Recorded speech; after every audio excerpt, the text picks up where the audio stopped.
Assalamualaikum warahmatullahi wabarakatuh. Perkenalkan, nama saya Habibah dengan NIM 18721500059 dari Prodi Pendidikan Ekonomi. Hari ini saya akan menyelesaikan tugas ujian tengah semester 3 mata kuliah Ekonomi Pendidikan yang diajarkan oleh dosen pengampu yaitu Ibu Eka Putri MPD. Adapun pertanyaannya, yang pertama, jelaskan apa yang melatar belakangi munculnya pemikiran ekonomi pendidikan. Yang kedua, jelaskan mengapa pendidikan dikatakan sebagai investasi jangka panjang SDM. Yang ketiga, berikan gambaran pendapat Anda mengenai pasar tenaga kerja terdidik di Indonesia. Baik, latar belakang ekonomi pendidikan. Ilmu ekonomi adalah ilmu yang mempelajari perilaku manusia dalam memilih dan menciptakan kemakmuran. Inti masalah ekonomi adalah adanya ketidakseimbangan antara kebutuhan manusia yang tidak terbatas dengan alat pemuas kebutuhan yang jumlahnya terbatas. Permasalahan tersebut kemudian menyebabkan timbulnya kelangkaan. Pemikiran mazhab klasik yang muncul kisaran tahun 1780 sampai 1850 dianggap sebagai dasar munculnya ekonomi kapitalis, di mana pada saat itu diberikan kebebasan untuk mengolah sumber daya atau tidak ada campur tangan atau disebut invisible hand. Salah satu tokoh ekonomi kapitalis yang terkenal saat itu yaitu Adam Smith, dikenal sebagai Bapak Ekonomi. Lalu ekonomi didefinisikan oleh P. Samuelson. Ekonomi adalah kegiatan mengenai produksi dan distribusi segala sumber daya yang langka, baik barang maupun jasa yang dibutuhkan oleh manusia, dengan dua kata kunci, yaitu yang pertama kelangkaan atau scarcity dan kebutuhan atau needs. Pendidikan menurut Webster New World Dictionary adalah suatu proses pelatihan dan pengembangan pengetahuan, keterampilan, pikiran, watak, dan lain-lain, khususnya melalui sekolah formal.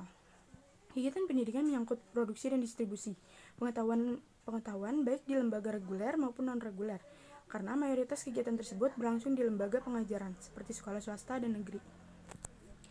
Jadi berdasarkan definisi ekonomi dan pendidikan, maka ekonomi pendidikan adalah suatu kegiatan mengenai bagaimana manusia dan masyarakat memilih dengan atau tanpa uang untuk memanfaatkan sumber daya produktif yang langka untuk menciptakan berbagai jenis pelatihan, pengembangan pengetahuan, keterampilan, pikiran, watak, dan lain-lain, terutama melalui sekolah formal dalam suatu jangka waktu dan mendistribusikannya sekarang atau kelak di kalangan masyarakat.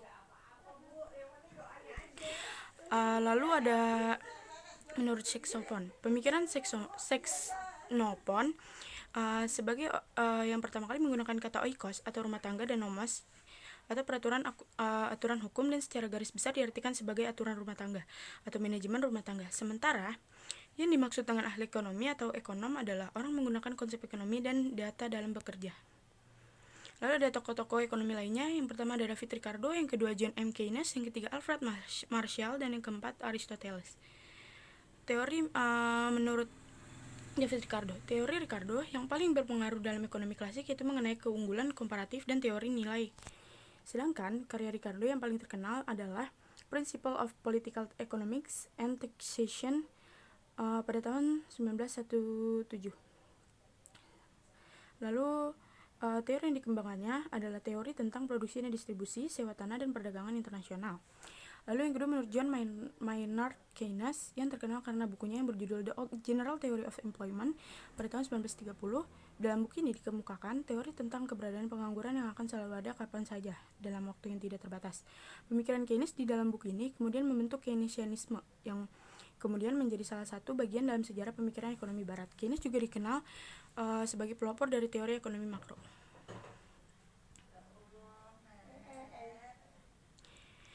Lalu pendidikan sebagai investasi. Soal yang kedua, pendidikan dapat dipandang sebagai salah satu investasi atau human investment. Dalam hal ini, proses pengetahuan dan keterampilan melalui pendidikan bukan merupakan suatu bentuk konsumsi semata, akan tetapi merupakan suatu investasi yang berguna, bukan saja untuk perorangan atau individu saja, tetapi juga merupakan investasi untuk masyarakat, yang mana dengan pendidikan sesungguhnya dapat memberikan suatu kontribusi yang substansial untuk hidup yang lebih baik di masa yang akan datang. Hal ini secara langsung dapat disimpulkan bahwa proses pendidikan sangat erat kaitannya dengan suatu konsep yang disebut dengan human capital. Sumber daya manusia yang berkualitas akan membuat pertumbuhan ekonomi semakin baik. Tenaga kerja terdidik. Tenaga kerja terdidik tingkat tinggi merupakan faktor utama untuk mempercepat pembangunan ekonomi suatu negara. Yang perlu diperhatikan dengan meningkatnya jumlah tenaga kerja tersebut adalah cara penggunaan atau pemanfaatan dalam pasar tenaga kerja. Secara umum, dalam ilmu ekonomi dinyatakan bahwa permintaan penawaran tenaga kerja akan disesuaikan secara otomatis dengan mekanisme pasar. Tenaga kerja itu sendiri tidak selalu homogen. Faktor pendidikanlah yang banyak memberikan variasi sehingga tercipta tenaga kerja terdidik. Sehingga terjadi perubahan kualitatif dalam pasar tenaga kerja. Penyesuaian antara permintaan dan penawaran tenaga kerja terdidik tingkat tinggi akan menjadi sulit karena adanya interaksi antara peningkatan pendidikan dan perubahan struktural pasar tenaga kerja. Kecenderungan ini akan semakin terlihat jelas dengan adanya kemajuan teknologi di masa yang akan datang, sehingga penyesuaian atas permintaan dan penawaran tenaga kerja semakin sulit. Dalam hal ini sering muncul keadaan di mana tingkat pengangguran penggunaan tenaga. Baik, itu saja yang dapat saya sampaikan. Kurang lebihnya mohon maaf. Wassalamualaikum warahmatullahi wabarakatuh.